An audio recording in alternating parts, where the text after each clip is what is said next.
안녕하세요. 저는 35살 가스 회사에서 근무를 하고 있는 여자예요. 전 남편과 7년 전에 이혼했고 돌싱녀로 살다가 얼마 전 좋은 남자를 만나서 재혼을 했습니다. 현재 남편과는 동갑으로 몇 년간 저희에게 가스를 납품받는 거래처 식당 사장님이었어요. 중국 음식점을 운영하는 제 남편은 저와 가스 배관 수리 문제로 자주 연락을 주고받다가 연이 닿게 되어 결국 사랑을 하게 되었습니다.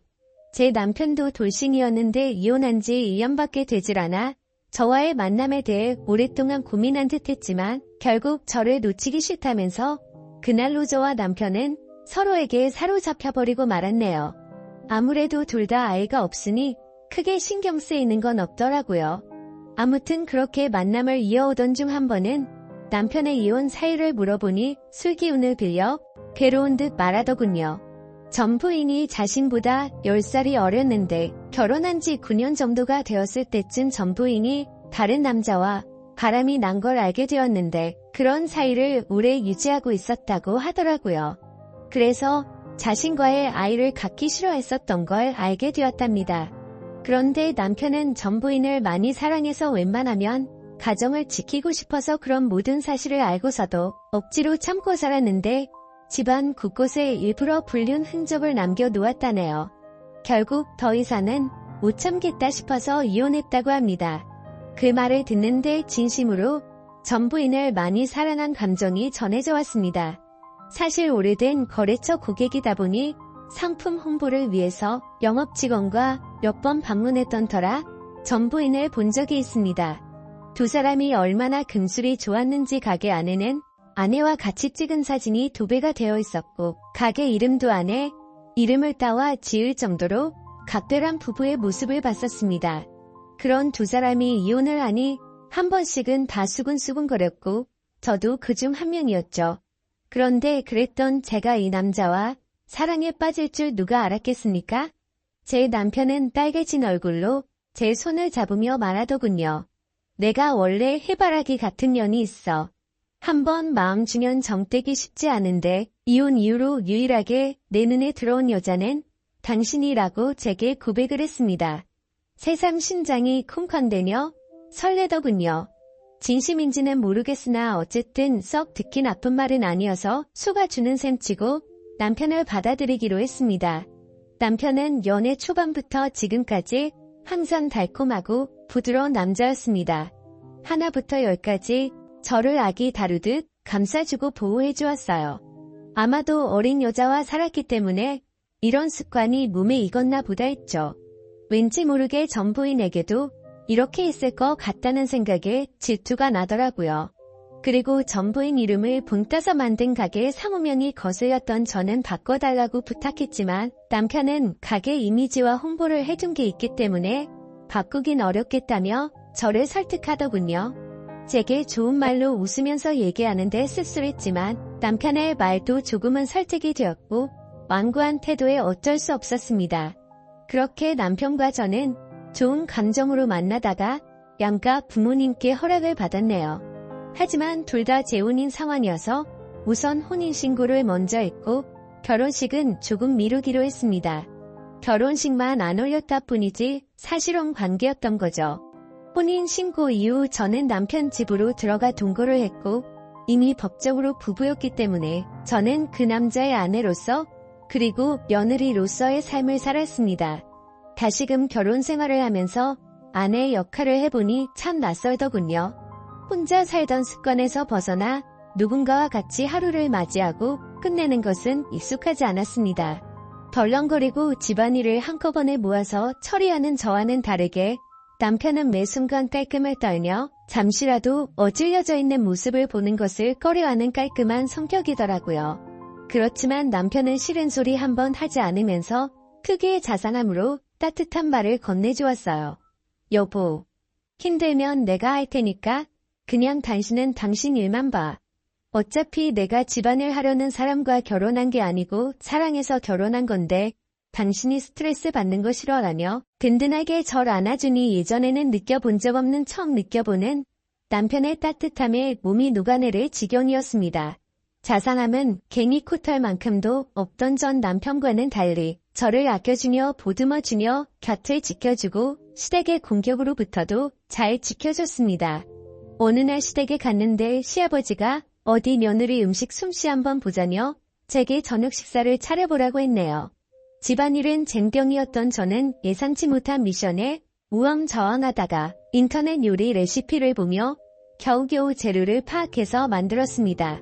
생각보다 시간이 많이 걸린 탓에 시아버지가 배가 고프다며 나오셨고 제가 만든 음식 맛을 보았는데 갑자기 표정이 변하더라고요. 솜씨가 마음에 안 들었는지 젓가락을 탁 내려놓으시면서 말했습니다. 아가야.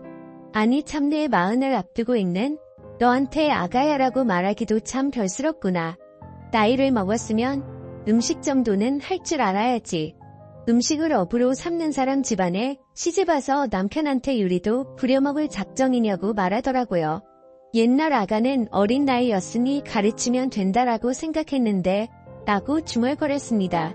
그러자 옆에서 시어머니가 시아버지에게 눈치를 주었지만 시아버지는 아랑곳 않고 제 면전에 대고 계속 나이기로 제 상처를 후벼파면서 상처가 되는 말들을 쏟아내시더라고요.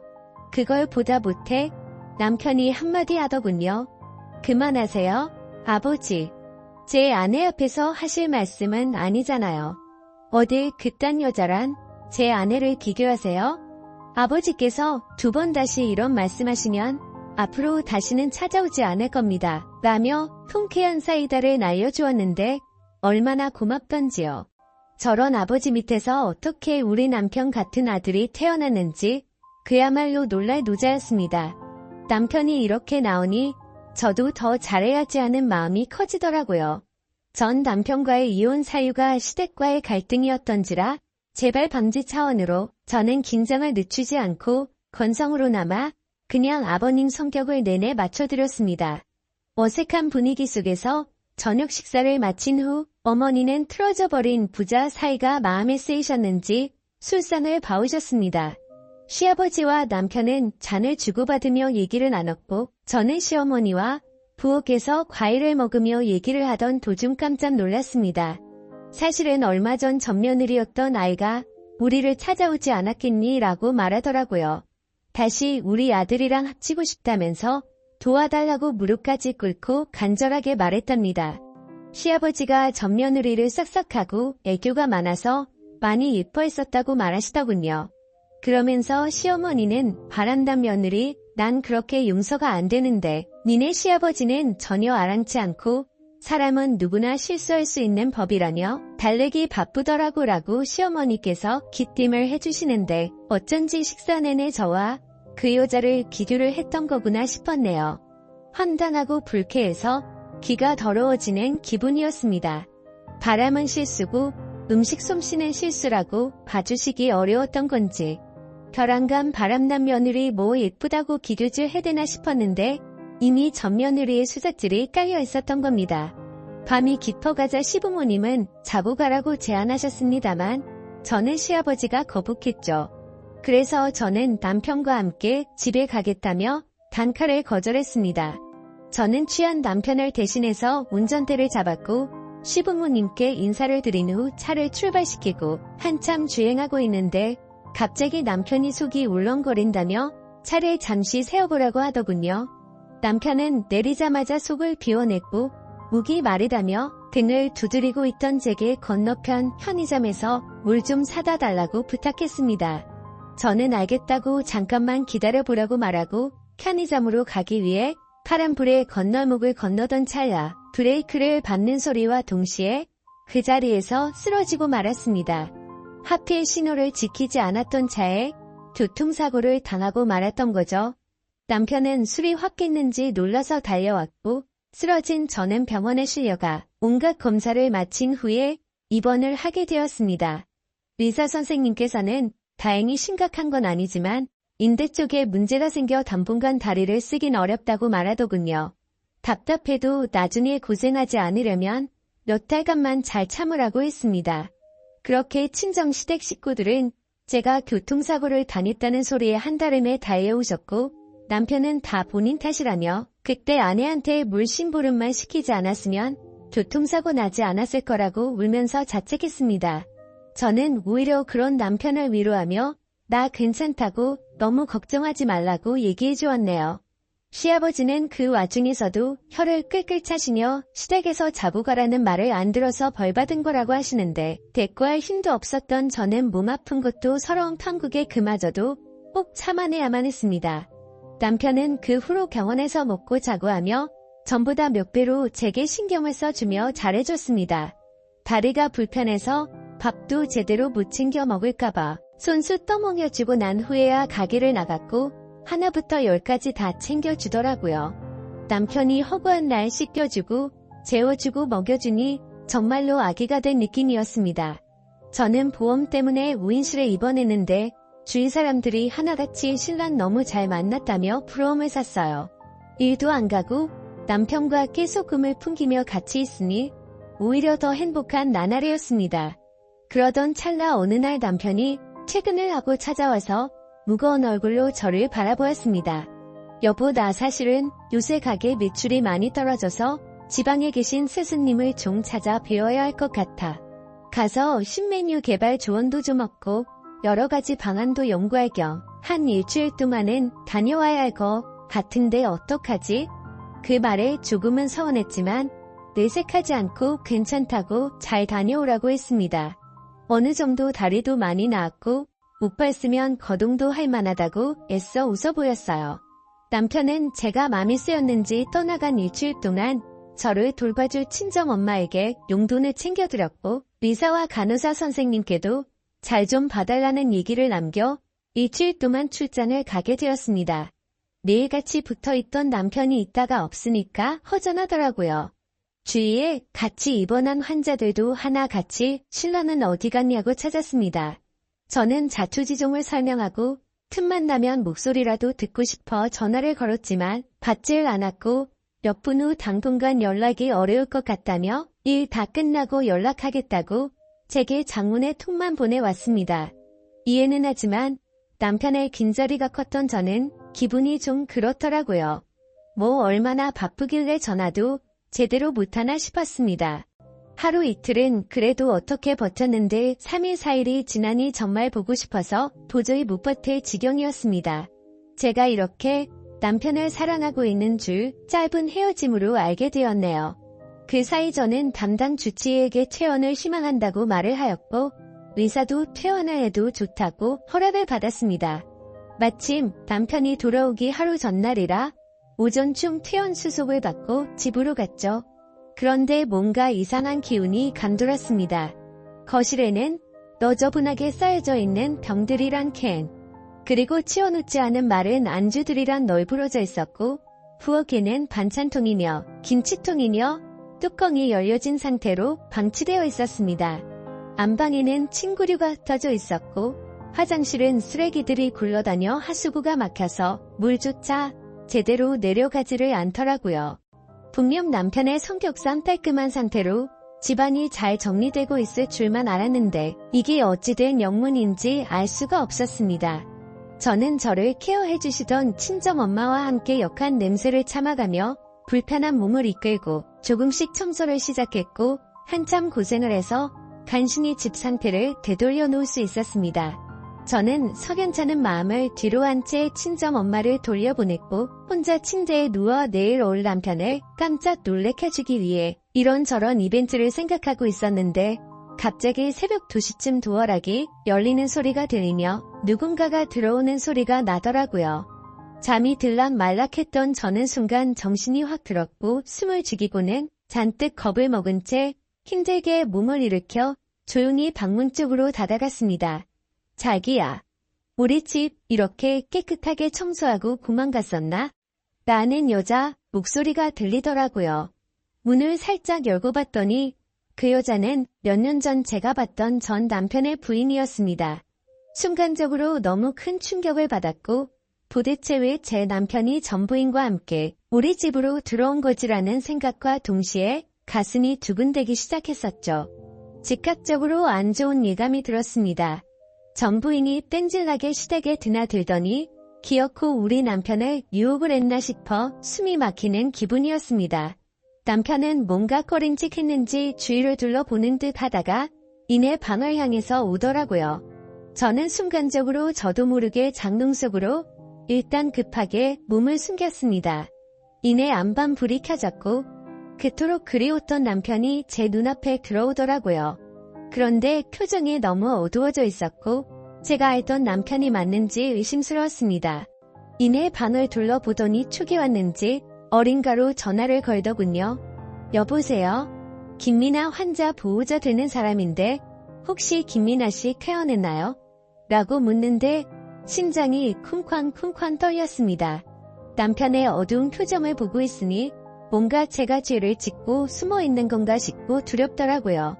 남편은 전화를 끊으며 앞에 있는 전부인한테 말했습니다. 큰일 났어?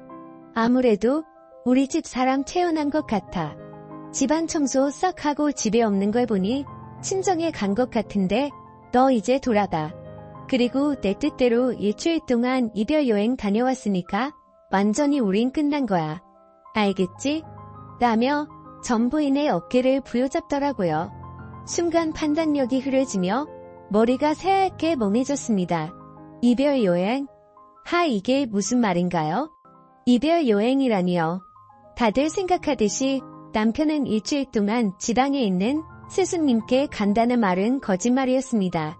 사실은 전부인하고 일주일 동안 이별 여행을 갔다가 왔던 거였죠. 그것도 교통사고 나서 병원에 입원하고 있던 저를 내팽겨두고 말입니다. 그 말을 듣는데 배신감에 눈물이 나고 손이 부들부들 떨리더군요. 믿었던 남편의 배신의 치가 떨렸습니다. 남편의 전부인. 아니죠. 남편의 상간녀는 남편에게 안기며 말하더군요. 오늘 하루만 더 자기랑 같이 있었으면 했는데 도움을 안 주네. 어쨌든 고마워 자기야. 내 부탁 들어줘서. 자기한테 미련이 남아서 예전 시댁에도 찾아가고 그랬는데 이걸로 만족할게. 그래도 마지막으로 보냈던 밤들을 영원히 잊지 못할 거야 라며 혼자서 무슨 비련의 여주인공이 된 거 마냥 남편의 곁을 울면서 스쳐 지나가더군요. 남편은 전부인을 밖으로 내보내고 한숨을 내쉰 후에야 제게 전화를 걸었습니다. 그래서 저는 장롱에서 천천히 나갔죠. 그러자 남편은 엄청나게 당황해하면서 말하더라고요. 여보, 언제부터 거기 있었어? 당신이 왜 거기 있는 거야? 라고 심하게 말을 더듬는데 저는 제 휴대폰을 남편에게 확 집어던지고는 울고 불며 난리를 쳤습니다. 야, 이 분리수거도 안 되는 쓰레기야. 어떻게 네가 교통사고까지 단 한 달 내팽겨치고 전부인이란 여행을 다녀올 수 있어? 네가 짐승이지 사람이야? 어떻게 네가 나한테 그럴 수가 있어? 라며 숨을 헐떡거리며 울었습니다. 그러자 남편은 가슴 아픈 얼굴로 헐 좋게 저를 위로하며 달래더니 혹 안아주면서 말하더군요. 미안해. 다 내 잘못이야. 사실 헤어진 전 부인이 당신이랑 만난 지 얼마 안 돼서 계속 나랑 재결합하자고 했었어. 내가 안 통하니까 우리 부모님한테도 찾아갔더라고. 그런데 내가 당신하고 결혼 약속까지 다 했는데 이제 와서 어떻게 배신을 해. 전부인한테 한참 동안 여러 번 알아듣게 설명했는데 끝끝내 이별 여행 다녀오면 날 놓아주겠다고 하더라고. 그래서 어쩔 수 없이 다녀온 거야. 내가 당신을 사랑하니까 정말로 그 여자랑 다 끝내려고 이별 여행 간 거라고 말했습니다. 이별 여행을 다녀온 것도 다 저희 부부 사이를 위해서라고 합리화시키는데 대꾸할 가치도 없는 멍멍이 소리에 허탈함과 실망감까지 도저히 어떻게 할 수가 없겠더라고요. 어이가 없던 저는 물었습니다. 그럼 집안 꼬라지는 왜 이렇게 어질러 놓은 건데? 설마 나 입원하고 있는 사이 그 여자랑 우리 신혼집에 들어와서 산 거야? 남편은 우물쭈물하다가 한참 고민을 하다가 말하더군요. 원래 전부인이랑 6년간 살았던 곳인데 여기 집 구할 때 전부인 친정에서 돈을 보태줬어. 전부인 귀책 사유로 이혼하게 되면서 나한테 다 넘겼었는데 바람난 남자와 헤어지고 갈 곳이 없다며 찾아왔더라고. 그래서 당신이 입원하고 있는 사이 이 집에서 잠시 있게 해준 거야. 그냥 나도 모르게 좀 불쌍하더라고. 그래서 저는 지금 그걸 말이라고 하냐고 따져 물었습니다. 옛날에 그 여자 집에서 돈 좀 보태줬다는 걸 빌미로 나랑 신혼생활을 하고 있는 이 집에 그 여자를 들여놓다니 말이 된다고 생각해? 그리고 그것만으로도 용서가 안 되는데 이별 여행까지 갔다니 말이 되냐고. 내가 만약 교통사고 안 났으면 어쩌려고 그랬냐? 이런 걸 보고 하늘이 도왔다고 하는 건가? 나 니들 절대로 용서 못해. 가만두지 않을 거야 라고 말했죠. 제가 속이 좁은 건지 모르겠지만 이딴 짓을 벌인 남편을 도저히 이해할 수가 없고 용서할 수가 없었습니다. 이별 여행 어디서 그럴듯한 말로 불륜지를 포장하는지 그따위 건개나 주라 그래요. 그들에게 로맨틱했던 일주일의 시간을 아무것도 모르고 남편을 그리워하며 보냈던 걸 생각하니 더욱 울분이 치솟았습니다. 저는 악에 받쳐 소리를 지른 후 남편의 만류를 뿌리치고 자리를 박차고 나와 목발을 짚고 새벽 밤거리를 울면서 걸었네요. 여태 흘린 눈물 모은 것보다 더 펑펑 쏟았던 것 같습니다. 그토록 사랑했던 내 남자의 극단적인 행동에 충격을 받은 저는 친정 집에 머물면서 결국 남편과 하는 시간을 갖자고 했네요. 남편은 틈만 나면 찾아와서 제게 당신이 생각하는 그런 일은 전혀 없었다고 싹싹 비는데 마음이 돌아선 저한테는 남편의 모든 행동이 믿음이 가지 않았습니다. 그러자 남편이 말하더군요. 그 여자랑 끝났다는데 왜 내 말을 믿지를 못해? 당신이 나 없이 살 수 있을 것 같아?